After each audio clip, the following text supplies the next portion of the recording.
Assalamualaikum warahmatullahi wabarakatuh. Waalaikumsalam warahmatullahi wabarakatuh. Waalaikumsalam warahmatullahi wabarakatuh.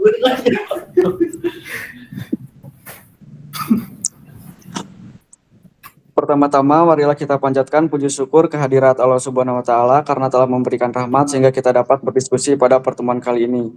Selamat sore yang terhormat Bapak Anwar selaku dosen pengampu matkul PAI dan rekan-rekan sekalian. Pada hari ini saya Dimas Reja Febrian sebagai moderator akan memandu kegiatan diskusi kali ini. Perkenalkan terlebih dahulu anggota kelompok saya ada Lutfi, Bella, dan Yana. Anggota kelompok pemateri ada Dina, Cindy Arifah, Kesya, dan Indri. Topik yang dibicarakan adalah masyarakat madani dalam perspektif Islam. Materi pembahasannya ada pengertian masyarakat madani dalam perspektif Islam dan ciri masyarakat ideal. Baik teman-teman, langsung saja kita mulai ke sesi yang pertama adalah pembukaan. Sebelum itu, marilah kita mengucapkan basmalah bersama-sama. Bismillahirrahmanirrahim. Selanjutnya penyampaian materi pertama kepada Cindy Arifah dipersilakan untuk membacakan materi yang pertama. Oke, terima kasih untuk moderator telah memberikan kesempatan untuk membacakan pengertian masyarakat madani. Masyarakat madani atau dikenal dengan civil society dapat diterjemahkan sebagai masyarakat yang beradab dalam membangun, menjalani, dan memaknai kehidupannya. Kata madani sendiri berasal dari bahasa Arab yang artinya civil atau civilized, yaitu beradab. Pengertian tersebut mengarah kepada gejala budaya perorangan dan masyarakat. Masyarakat sipil berperan sebagai sebuah masyarakat politik yang memiliki kode hukum sebagai dasar pedoman hidup. Masyarakat madani adalah konsep masyarakat yang mempunyai sifat secara universal sehingga perlu penyesuaian dan disampaikan pengertiannya apabila konsep masyarakat madani ini akan diterapkan di Indonesia. Karena konsep masyarakat madani lahir dari masyarakat asing. Apabila konsep ini akan diterapkan dalam tatanan masyarakat Indonesia, diperlukan suatu konsep, perlu ada langkah-langkah yang sistematis sehingga dapat merubah pemahaman, kebiasaan, dan pola hidup masyarakat Indonesia. Saya kembalikan kepada moderator. Terima kasih. Terima kasih kepada Cindy yang telah memaparkan materinya. Selanjutnya pemateri kedua yaitu Dina Andini, dipersilakan. Terima kasih kepada moderator yang sudah memberikan saya menyampaikan tentang masyarakat madani dalam perspektif Islam terbagi menjadi dua, yaitu yang pertama ada umatan wahidah. Umatan wahidah adalah suatu umat yang bersatu berdasarkan iman kepada Allah Subhanahu wa Ta'ala dan mengacu kepada nilai-nilai kebajikan. Umat tersebut tidak terbatas kepada bangsa, di mana mereka merupakan bagian dari umat yang mencakup pula seluruh manusia. Yang kedua adalah umatan wasatan. Istilah umatan wasatan mengandung makna masyarakat ideal. Istilah ini antara lain terdapat dalam Quran Surat Al-Baqarah ayat 143. Dalam ayat tersebut dijelaskan bahwa kualifikasi umat yang baik adalah umatan wasatan, yang berartikan dasar pertengahan atau moderat. Pada posisi pertengahan dapat menjadikan masyarakat tersebut tidak memihak ke kiri dan ke kanan, yang kemudian bisa mengantarkan manusia untuk berlaku adil. Sekian dari saya. Kembalikan kepada moderator. Terima kasih kepada Dina yang telah mempresentasikan materinya. Selanjutnya yaitu materi yang akan disampaikan oleh Indri, dipersilakan. Terima kasih kepada moderator. Yang ketiga ada khairul ummah. Khairul ummah dapat ditafsirkan sebagai umat terbaik atau umat yang unggul. Istilah khairul ummah ini hanya sekali disebut dalam Al-Quran, yaitu pada Quran Surat Al-Imran ayat 10. Pada ayat tersebut dijelaskan bahwa kaum muslimin adalah umat terbaik yang membawa tugas untuk menyeru kepada yang ma'ruf dan mencegah dari yang munkar dan beriman kepada Allah Subhanahu wa Ta'ala.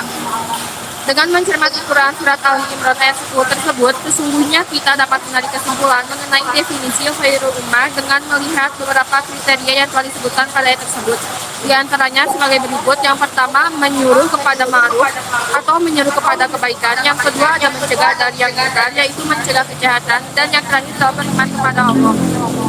Jadi, khairul ummah dalam pengertian masyarakat unggul adalah bentuk yang ideal sebagai masyarakat Islam, ditunjukkan dalam identitas sebagai muslim dengan integritas keimanan, kontribusi positif terhadap manusia lainnya secara universal, dan perjuangan pada kebenaran dengan aksi amar ma'ruf dan nahi mungkar sebagaimana diungkapkan dalam Quran Surat Al-Imran ayat 10. Yang keempat ada baldatun thayyibatun. Istilah baldatun thayyibah dapat ditafsirkan sebagai negeri atau daerah yang baik. Kata baldatun berasal dari kata balad. Dalam pengertian bahasa, kata balad ini diterjemahkan sebagai tempat sekumpulan manusia yang hidup. Kata baldatun thayyibah hanya terulang sekali dalam Al-Quran, yaitu Quran Surat Saba ayat 15. Istilah baldatun thayyibatun sebetulnya lebih mengarah kepada pengertian yang menunjukkan tempat, jadi bukan pada kumpulan orang atau masyarakat. Namun, istilah ini harus tetap dimunculkan pada materi masyarakat madani dengan alasan baldatun thayyibatun adalah sebuah tempat yang di dalamnya terdapat masyarakat yang terbaik, unggul, dan ideal. Dalam studi bahasa, ada istilah yang dikenal dengan makna kolokasi. Istilah ini merujuk pada istilah atau kata yang berada dalam lingkungan yang sama. Sebagai contoh, jika dalam suatu gambaran ruangan di dalamnya terdapat kertas, lem, komputer, meja, dan kursi, maka bayangannya adalah kantor atau sekolah. Demikian halnya dengan gambaran suatu tempat di dalamnya terdapat tanah yang subur, penduduknya makmur, serta pemerintahannya adil, maka bayangannya adalah masyarakat yang ideal atau dalam hal ini disebut sebagai masyarakat madani. Sekian yang dapat disampaikan, saya kembalikan kepada moderator. Terima kasih kepada Indri. Kemudian materi selanjutnya yang akan disampaikan oleh Keisha. Dipersilakan. Baik, terima kasih kepada moderator yang telah mengizinkan saya untuk menyampaikan materi yang terakhir, yaitu mengenai ciri masyarakat ideal. Ciri masyarakat ideal ada beberapa. Yang pertama ada beriman. Masyarakat ideal menurut Al-Quran adalah sebuah kondisi masyarakat yang mempunyai fondasi kepada Allah Subhanahu wa Ta'ala. Hal ini dijelaskan dalam Quran Surat Ali Imran ayat 110. Telah disampaikan pada sebelumnya, dalam ayat tersebut keimanan kepada Allah Subhanahu wa Ta'ala diposisikan pada urutan ketiga dari syarat-syarat menjadi masyarakat ideal. Ciri masyarakat yang diidealkan oleh Al-Quran adalah sebuah masyarakat yang di dalamnya adalah orang-orang yang sepenuhnya beriman.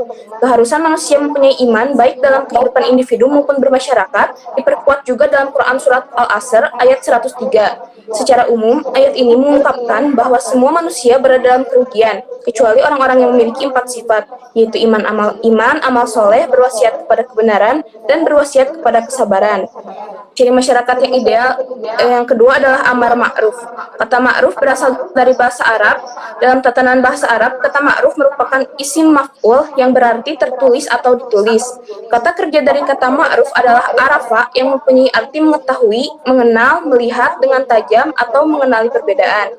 Selanjutnya, kata ma'ruf diartikan sebagai sesuatu yang diketahui atau dikenal. Makna dari kata ma'ruf selalu diberi konteks tertentu. Meskipun demikian, semua kata ma'ruf selalu tertuju pada kebaikan. Dengan ini, amar ma'ruf atau al-amru bil ma'rufi dapat diartikan memerintah atau mengajak pada kebaikan, baik dalam bertindak dan berperilaku atau bertutur kata. Selanjutnya, ciri masyarakat ideal yang ketiga adalah nahi munkar. Dalam Islam, istilah nahi munkar ini sudah menjadi istilah yang menjadi ajaran pokok dari agama Islam, terlebih sudah menjadi tujuan yang utama. Jika tujuan utama dari syariat yaitu untuk membangun kehidupan manusia dengan dasar kebaikan serta membersihkan dari hal-hal yang bersifat kejahatan. Sesungguhnya istilah nahi munkar ini selalu bersanding dengan poin sebelumnya, yaitu amar ma'ruf. Itu menunjukkan bahwa semua kebaikan-kebaikan serta sifat-sifat yang baik sebagai sesuatu yang memiliki kebaikan. Sebaliknya, istilah dari munkar ini menunjukkan bahwa semua dosa serta kejahatan manusia sebagai sesuatu yang jahat. Kesimpulannya adalah ma'ruf merupakan sesuatu yang sesuai dengan watak manusia umumnya dan juga kebutuhan-kebutuhannya, sedangkan munkar sendiri adalah kebalikannya. Sekian, saya kembalikan kepada moderator. Terima kasih kepada Kesia yang telah menyampaikan materinya dan rekan-rekan lainnya yang telah menyampaikan semua materinya. Selanjutnya ke sesi penilaian. Kepada rekan saya dipersilakan, kepada Bella terlebih dahulu, lalu Lutfi. Assalamualaikum warahmatullahi wabarakatuh. Jadi untuk kesimpulannya dari penilaian untuk kelompok ini, ya penyampaiannya sangat bagus sekali, lalu sangat jelas dan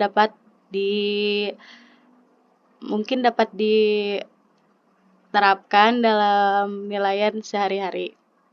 Segitu saja dari saya. Terima kasih. Saya kembalikan kepada moderator.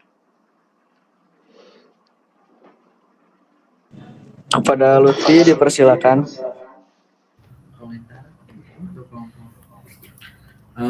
Baik, Assalamualaikum warahmatullahi wabarakatuh. Komentar untuk kelompok 7 cukuplah baik, dan untuk pertanyaan bisa ditulis di kolom komentar. Sekian, terima kasih. Assalamualaikum warahmatullahi wabarakatuh. Demikian presentasi kelompok kali ini. Sebagai moderator, saya meminta maaf atas kekurangannya dan kesalahannya. Dan apabila ada yang ditanyakan, boleh di-list di kolom komentar. Wassalamualaikum warahmatullahi wabarakatuh. Waalaikumsalam warahmatullahi wabarakatuh.